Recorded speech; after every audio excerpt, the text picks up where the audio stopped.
Oke, selamat siang, selamat sore juga. Sepertinya video ini nanti akan sampai ke Anda pada waktu sore menjelang Anda berbuka puasa. Semoga semua sehat ya. Kita bertemu lagi dalam mata kuliah ekosistem industri media. Nah, untuk bahasan kita hari ini, kita akan membahas tentang ekonomi platform dan model bisnis berbagi. Oke ya, ini lanjutan dari bahasan-bahasan kita sebelumnya, di mana sebelumnya kita membahas tentang beberapa hal yang menjadi pengait dengan materi hari ini gitu ya. Sebelumnya kita bicara tentang model bisnis gitu ya. Kita juga sebelumnya membahas tentang seperti apa sih ekosistem industri gitu ya dengan memahami bekerjanya ekosistem bisnis dan logika platform gitu ya di pertemuan sebelumnya. Nah, kali ini kita akan lebih mendalami lagi terkait tentang seperti apa sih corak gitu ya. Seperti apa kekhasan yang ada gitu ya di dalam bisnis-bisnis sekarang yang nuansanya begitu banyak berkaitan dengan teknologi internet gitu. Nah, sekarang bagaimana sistem ekonomi gitu ya, seperti apa corak ekonomi yang berjalan sekarang, bagaimana industri atau bisnis berjalan sekarang disebut gitu ya sebagai sebuah bentuk ekonomi yang berbeda ketimbang sebelumnya, yaitu dinamakan dengan ekonomi platform. Nah, di dalamnya dengan kemudian memperhatikan karakteristik platform gitu ya, maka kemudian model-model bisnis yang berjalan sekarang adalah yang disebutnya model bisnis berbagi. Ada beberapa referensi yang dipakai untuk kita kemudian bisa memahami seperti apa dan bagaimana ekonomi platform yang sekarang banyak diadopsi ya. Sekarang banyak berkembang gitu ya. Banyak bisnis-bisnis yang kemudian mengadopsi ekonomi platform tersebut. Bagaimana kemudian model bisnis yang dilakukan adalah model bisnis berbagi. Dua referensi yang dipakai yaitu pertama dari bukunya uh, Boyd Cohen gitu ya, bicara tentang post capitalist entrepreneurship gitu ya. Lalu kemudian ada buku tentang isu yang dibawa oleh Kenny Martin and John Zisman yang bicara tentang the rise of the platform economy. Ini dua hal yang sangat mewarnai diskusi atau dan materi kita hari ini, dan Anda bisa cek gitu ya, Anda bisa dalamin dua sumber referensi tersebut. Oke. Nah, sebelum kita mengurai gitu ya, teman-teman kemudian mulai memahami tentang apa itu ekonomi platform gitu ya, dan apa itu model bisnis berbagi, saya ingin menyegarkan ke diri Anda dulu gitu ya, terkait tentang apa sih perbedaan dan seperti apa perbedaan antara ekosistem bisnis konvensional dengan ekosistem bisnis yang sekarang. Sekarang dalam arti berbasis bagaimana bisnis sangat mengandalkan sangat apa namanya bergantung dan bahkan turut mendukung gitu ya bisnis digital gitu ya. Nah, dua hal yang menjelaskan gitu ya terkait tentang perbedaan apa itu seperti apa bisnis dengan ruang lingkup tradisional atau konvensional dengan platform. Pertama adalah kita bicara dari struktur industri konvensional dulu ya. Nah, struktur industri konvensional yang dulu gitu ya, yang dulu berkembang, yang kemudian mungkin sekarang juga masih ada gitu yang melakukan itu gitu ya. Itu berbasisnya daya kuasa gitu ya, berbasis kepada kuasa, power, kepemilikan, dan bagaimana kemudian struktur industrinya itu apa namanya ada garis batas kerjasama gitu. Nah, seringnya di dalam ekosistem atau industri konvensional seperti ini, monopoli itu menjadi orientasi, menjadi tujuan gitu ya. Jadi industri atau bisnis cenderung untuk melakukan monopoli sebagai orientasi mereka. Nah, Tapi kemudian yang berbeda pada pendekatan ekosistem tidak seperti itu, tidak mendasarkan kepada daya kuasa, tidak mendasarkan kepada orientasi monopoli.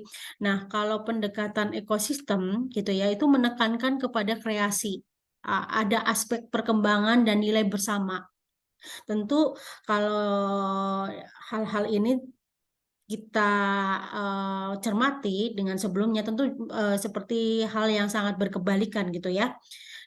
Pendekatan ekosistem intinya sekarang menekankan kreasi, perkembangan, dan nilai bersama. Nah, melibatkan juga partisipan ekosistem. Di dalamnya ada organisme-organisme gitu ya, seperti produsen, pemasok, kompetitor gitu ya, dan berbagai pemangku kepentingan, termasuk di dalamnya ada pemerintah dan konsumen sebagai stakeholder. Jadi semua komponen, semua partisipan ekosistem ya, tadi yang saya sebut produsen, pemasok, kompetitor, dan berbagai pemangku kepentingan ya, pemerintah, konsumen gitu ya, semuanya itu berpartisipasi dalam hal menghasilkan sebuah produk atau layanan. Dan di dalamnya ada penekanan kreasi, perkembangan, dan nilai bersama gitu. Nah, apa kemudian perbedaan lain dari perbedaan yang membedakan ekosistem bisnis, terutama pada yang berbasis logika platform gitu ya? Apa bedanya dia dengan bisnis konvensional atau pasar sisi ya, istilahnya pasar sisi gitu ya? Nah, bisa dilihat dari segi rantai nilai atau istilah uh, Inggrisnya adalah value chain, rantai nilai. Dan kedua, perbedaan pada sistem pengembangan produk. Nah, maksudnya begini, kalau pada segi rantai nilai, pada bisnis konvensional atau pasar satu sisi, itu dimensi produksi dan konsumsi itu dibedakan secara terpisah gitu ya. Jadi kita gitu ya sebagai konsumen apa ya? Konsumen apa nih? Mungkin sebagai konsumen produk sampo gitu ya, sabun, kendaraan tertentu gitu ya. Nah, di dalam pasar sisi, dimensi produksi dan konsumsi kita sebagai konsumen itu dibedakan secara terpisah gitu ya. Kita sebagai konsumen ditempatkan pada rantai akhir gitu ya.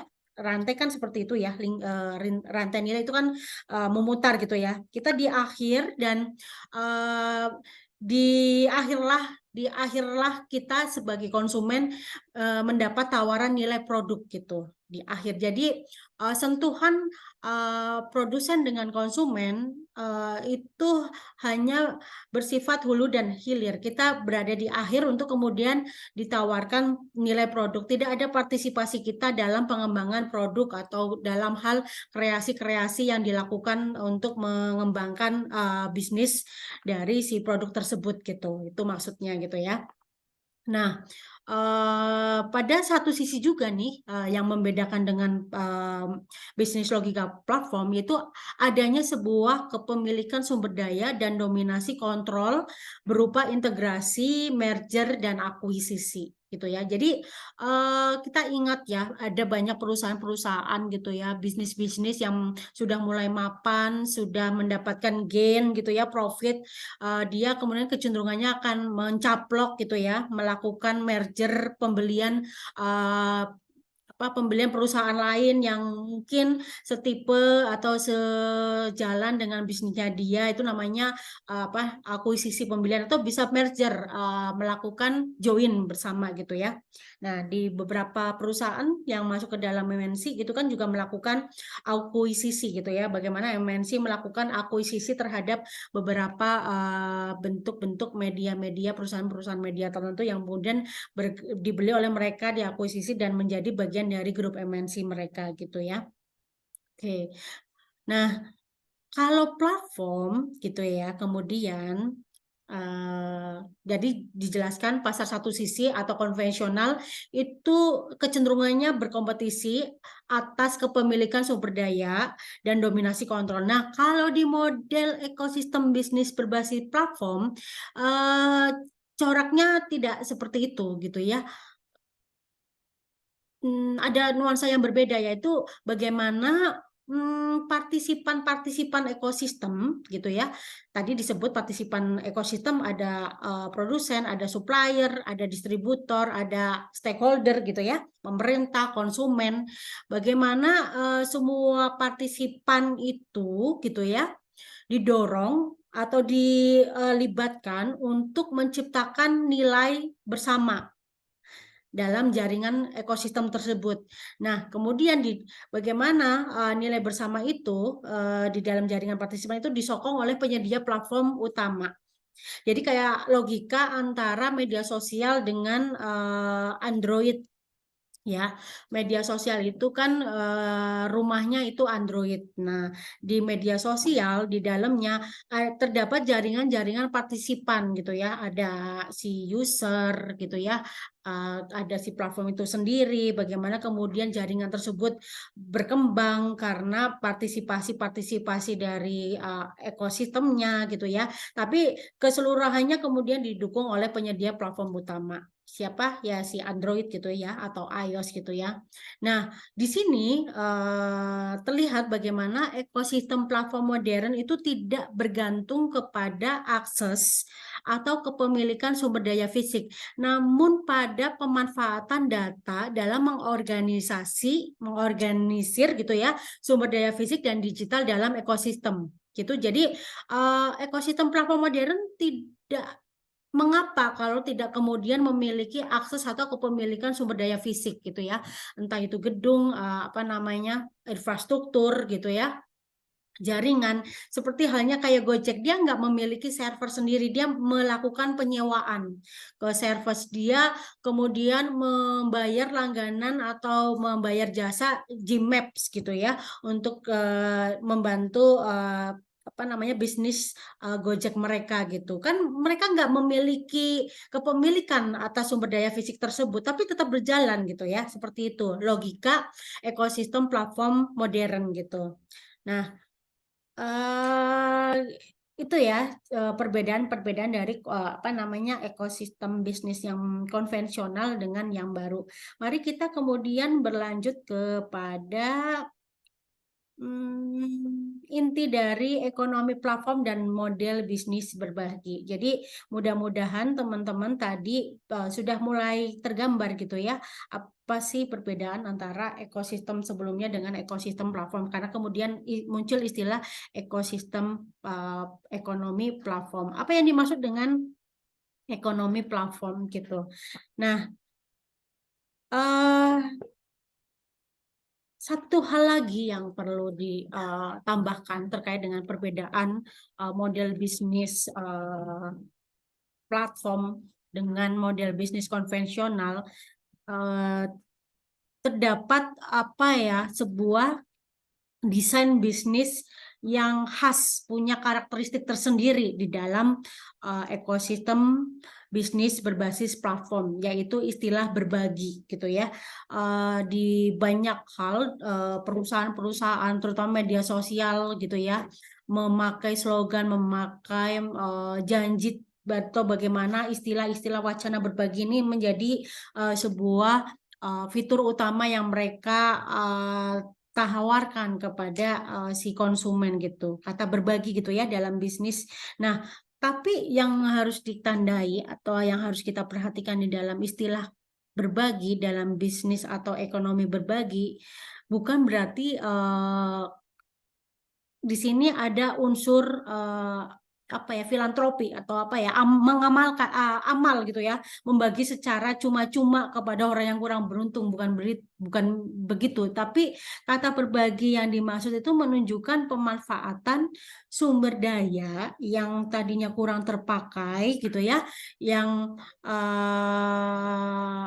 yang untuk digunakan bekerja pada suatu perusahaan seperti driver Gojek itu untuk memanfaatkan motornya untuk bekerja kepada Gojek gitu ya. Jadi seperti itu istilah apa namanya, pemanfaatan atau istilah yang dimaksud dengan berbagi.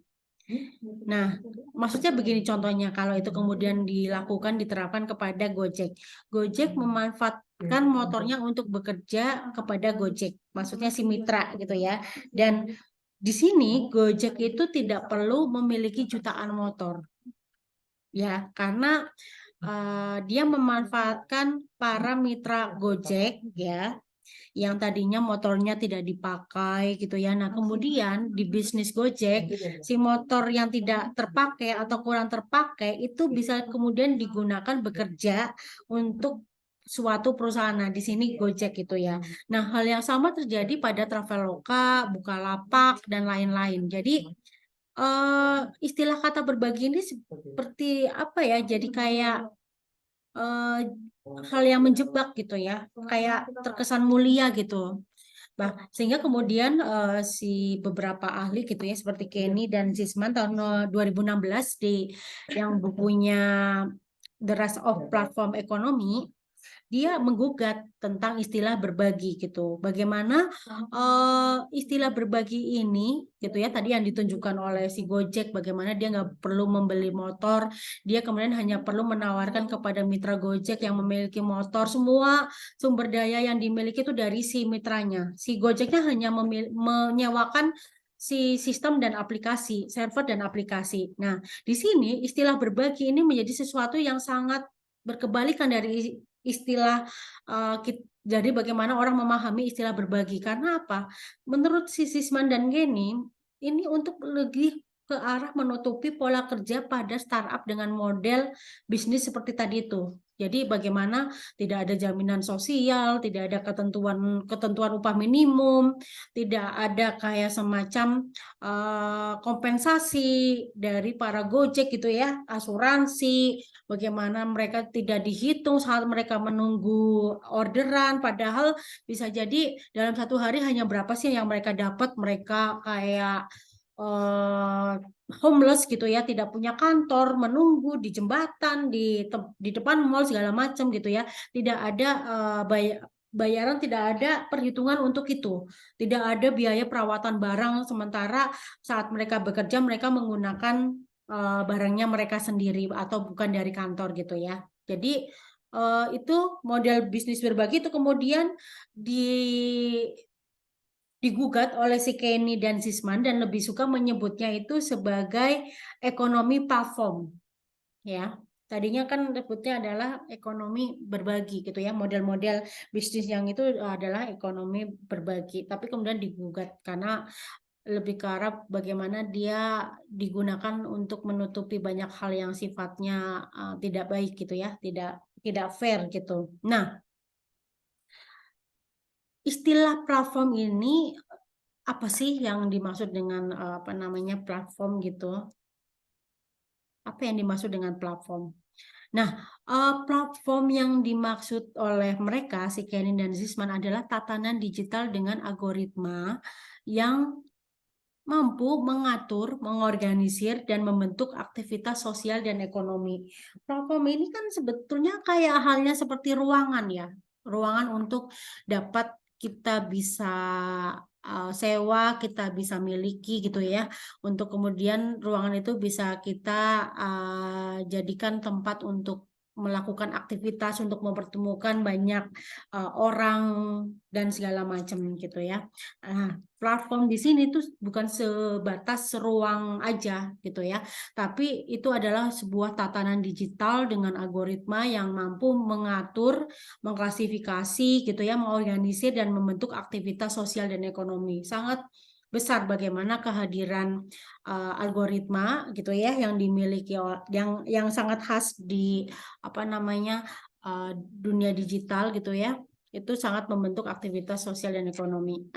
Ada beberapa jenis ekonomi platform, ya. Yang pertama, platform for platform. Nah, maksudnya adalah platform for platform ini adalah bagaimana si platform itu sebagai infrastruktur untuk platform lainnya.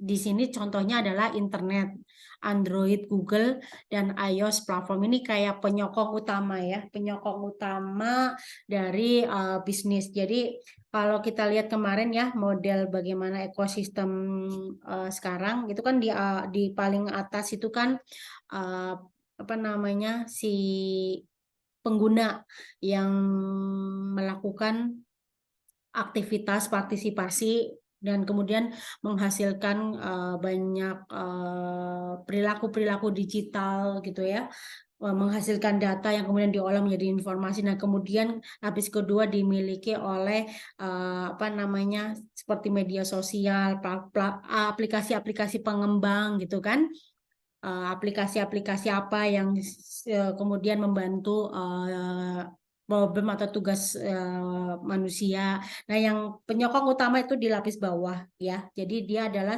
penyokong utama adanya kerja dari si pengguna dan dari si platform tadi. Nah, platform ini jelas adalah sangat menjadi penting gitu ya. Infrastruktur penting bagi yang lain, komponen-komponen lain. Nah, yang kedua, ada jenis platform yang membuat piranti digital yang tersedia online dan mendukung terciptanya platform dan marketplace lainnya, gitu ya. Itu dicontohkan seperti GitHub dan Zenefits. Nah, yang ketiga, ada platform yang memediasi kerja, itu ada Amazon, ada Upwork gitu ya. Nanti dicek ya, itu apa sih, bisnis apa sih, segala macam. Lalu yang keempat, ada platform retail. Nah, Amazon, terus Alibaba gitu kan, eBay, tempat jual beli gitu ya. Platform retail itu maksudnya. Yang kelima, platform yang menyediakan jasa, ada Uber, ada Airbnb gitu ya, penyewaan penyewaan properti, jual beli properti. Nah, kalau di Indonesia ada apa ya? Ada Deko Rumah, ada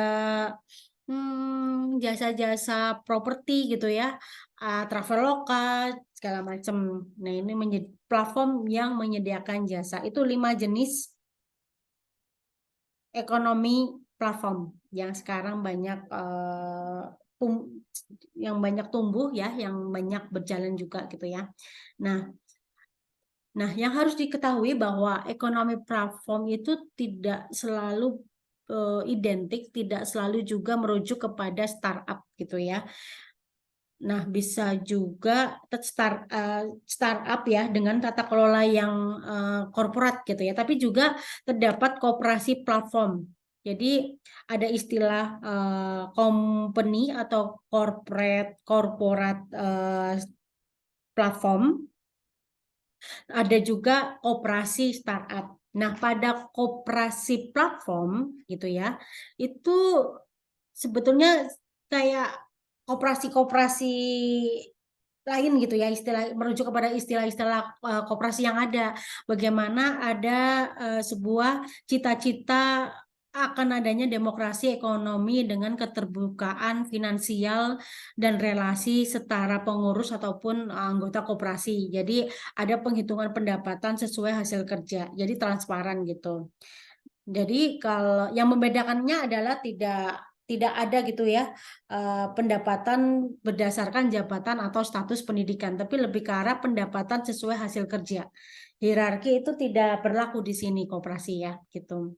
Nah, Michael Bowens gitu ya mendefinisikan koperasi platform sebagai koperasi yang dipunyai pekerja dengan desain platform berbasis aplikasi mereka sendiri dan berbasis metode peer-to-peer. Nah, peer-to-peer ini biasanya berupa transaksi tanpa pihak ketiga dalam hal menyediakan jasa dan barang gitu ya. Itu pengertian dari uh, operasi platform gitu ya. Platform yang bukan bentuknya corporate. Kalau corporate itu tadi ya, bagaimana pendapatan itu disesuaikan dengan jabatan atau status pendidikan. Tapi kalau di koperasi itu didasarkan kepada hasil kerja, itu perbedaannya. Itu ada ya kayak gitu. Nah, itu jenis dari ekonomi platform bisa berupa perusahaan atau bisa berupa koperasi. Mana yang menurut Anda pas gitu ya? Dan apa keuntungan kelebihan dari eko apa namanya platform yang berupa perusahaan atau yang berupa koperasi? Itu ya mungkin catatan untuk teman-teman ya, bisa teman-teman diskusikan. Oke. 6 di Nah, kita lanjutkan ke penjelasan terkait dimensi kunci ekonomi berbagi atau ekonomi platform gitu ya.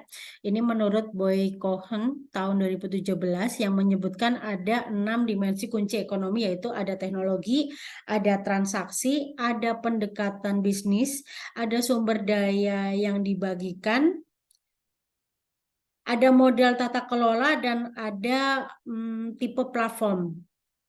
Tuh, tuh ya, teman-teman. Ada 6, ini harus teman-teman ingat ya. Oke, ini ditunjukkan dengan model gitu ya, atau gambar yang dibuat seperti bagan kompas, untuk menunjukkan seperti apa model bisnis berbagi yang disebut oleh Boy Cohen. Nah, kita lanjut ke masing-masing penjelasan pada setiap dimensi kuncinya.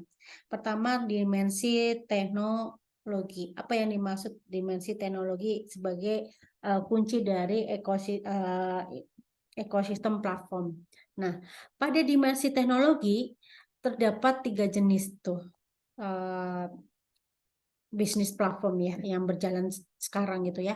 Ada tech driven, ada tech enable, dan low or no teknologi. Maksudnya gini, kalau tech driven ini artinya aktivitas ekonomi yang dijalankan oleh startup gitu ya, atau dilakukan oleh si perusahaan, entah itu perusahaan atau koperasi platform tadi ya, hanya dilakukan melalui teknologi atau platform. Jadi seluruh aktivitas ekonominya, pemasaran, pembelian, transaksi gitu ya, pembayaran gitu ya, dan kemudian verifikasi, pengiriman, info-infonya itu semuanya dilakukan melalui teknologi atau platform. Contohnya itu adalah Coursera atau Kickstarter gitu ya. Di beberapa apa namanya produk-produk bisnis-bisnis produk-produk tertentu gitu ya, itu juga apa namanya melakukan atau berlandaskan kepada jenis ini tech driven gitu ya. Nah, kalau di Indonesia itu ada Ruang Guru dan ada Kita Bisa. Di sini ya, di sini ada cashback yang ditawarkan di platformnya mereka. Lalu di situ ada apa ya istilah keranjangnya, apa yang mau Anda beli, layanan apa yang mau Anda pilih gitu ya, yang mau Anda transaksikan. Nah, di situ juga transaksi ekonominya juga berlangsung di situ. Itu namanya tech driven. Nah, selanjutnya ada tech enable. Nah, maksudnya adalah si perusahaan-perusahaan ini memilih aktivitas ekonominya itu secara offline bekerjanya, tapi mereka tetap tidak bisa berjalan tanpa platform. Jadi mereka bekerja secara offline gitu ya, ada gedung kantornya, ada proses-proses pekerjaan atau aktivitas-aktivitas ekonomi yang harus dilakukan secara offline, tapi mereka tak bisa berjalan kalau nggak ada platform. Itu apa ya, dicontohkan pada Amazon atau Bukalapak atau juga Gojek di Indonesia. Dia masuk ke tech enable. Lalu ada low on or no tech. Jadi startup itu cenderung tidak banyak atau minim menggunakan teknologi, atau bahkan mereka tidak bergantung sama sekali seperti halnya pada enable tech gitu ya.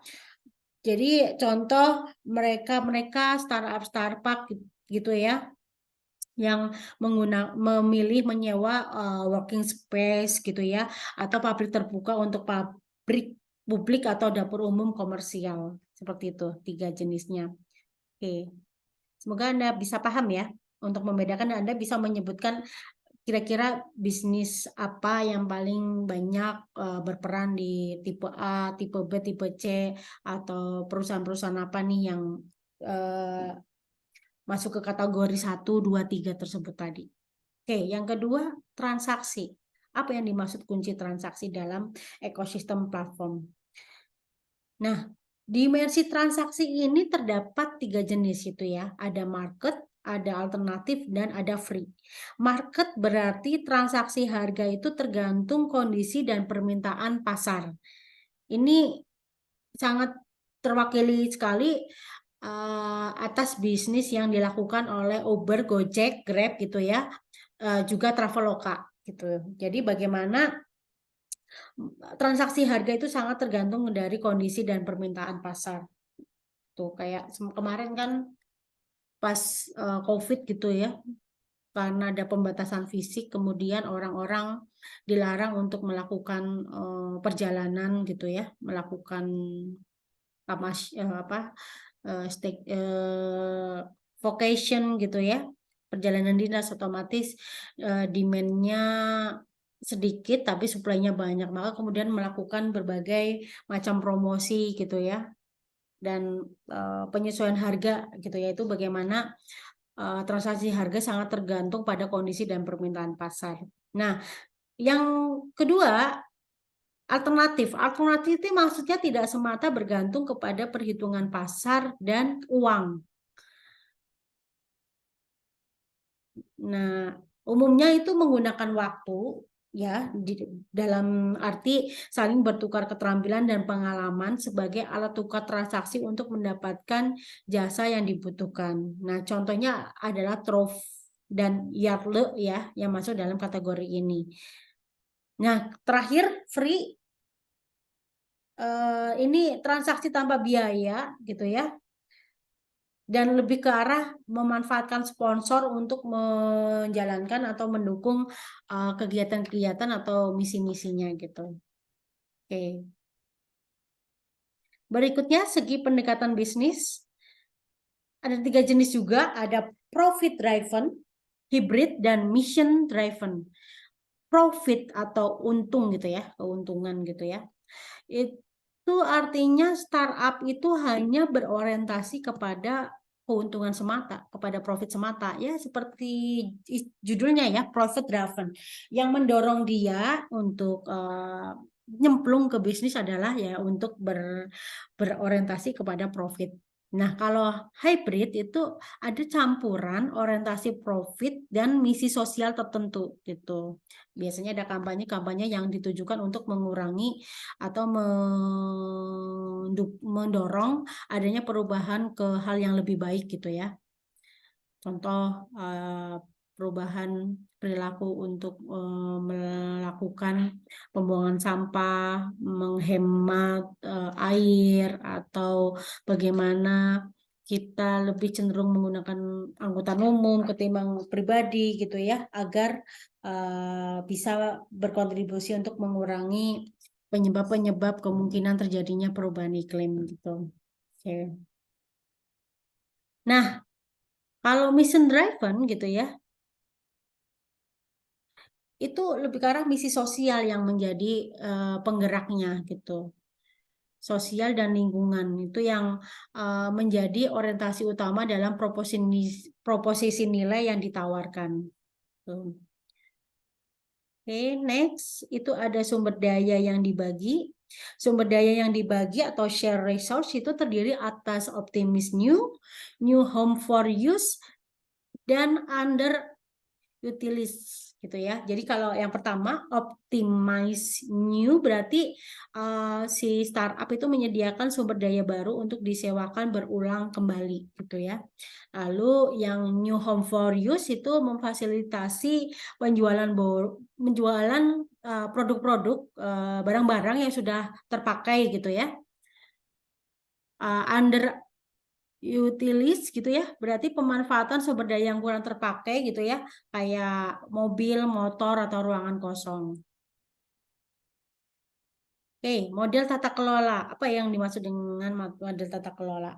Itu mencakup atas beberapa jenis gitu ya. Ada corporate, ada kolaboratif, atau ada kooperatif. Kalau corporate itu meniscayakan startup untuk mengelola bisnis itu seperti perusahaan yang ya di dalamnya tentu sangat kental dengan hierarki gitu ya, dengan adanya ketokohan pemimpin gitu ya, pemilik CEO itu korporasi. Nah, kalau kolaboratif itu melibatkan pengguna platform dan berbagai stakeholder itu untuk sama-sama membiayai, menjalankan, mengawasi proyek gitu ya. Itu kolaboratif. Jadi semua berpartisipasi gitu ya, terlibat dalam hal tadi, aktivitas membiayai, menjalankan dan mengawasi proyek itu sangat lekat kepada perusahaan Kiva.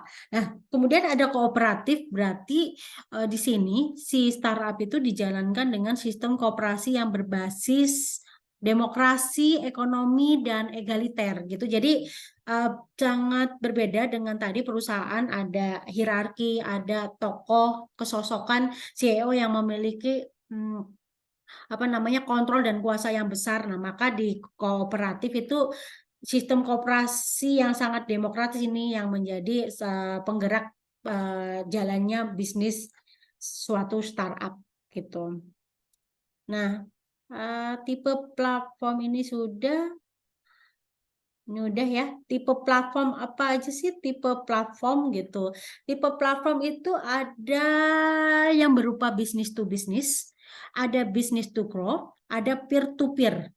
Nah, kalau business to business itu perusahaan itu menyediakan jasa pada perusahaan lainnya. Nah, business to growth itu menyasar pangsa pasar publik. Nah, yang peer-to-peer memfasilitasi transaksi antar orang dengan minimnya peran pihak ketiga. Tuh, tiga itu. Oke. Nah, demikian teman-teman yang saya dapat sampaikan terkait dengan ekonomi platform dan model bisnis berbagi. Kita sudah panjang, sudah banyak yang bisa kita dapatkan dari sini, dari mulai ekonomi platform gitu ya, bagaimana berbedanya dengan ekonomi lain, seperti apa dimensi-dimensi atau jenis ekonomi platform, apa dimensi kunci ekonomi platform gitu ya. Dan saya sangat berharap teman-teman bisa mengeksplor lebih lanjut dalam pembelajaran mandiri Anda terkait tentang ekonomi platform. Saya akan share gitu ya sumber utamanya yang menjadi sumber apa namanya materi hari ini. Terima kasih sudah mendengarkan dan silakan Anda berkomentar dan menanggapi jika ada yang kurang jelas dari penjelasan saya hari ini. Terima kasih. Saya akan tutup. Wassalamualaikum warahmatullahi wabarakatuh.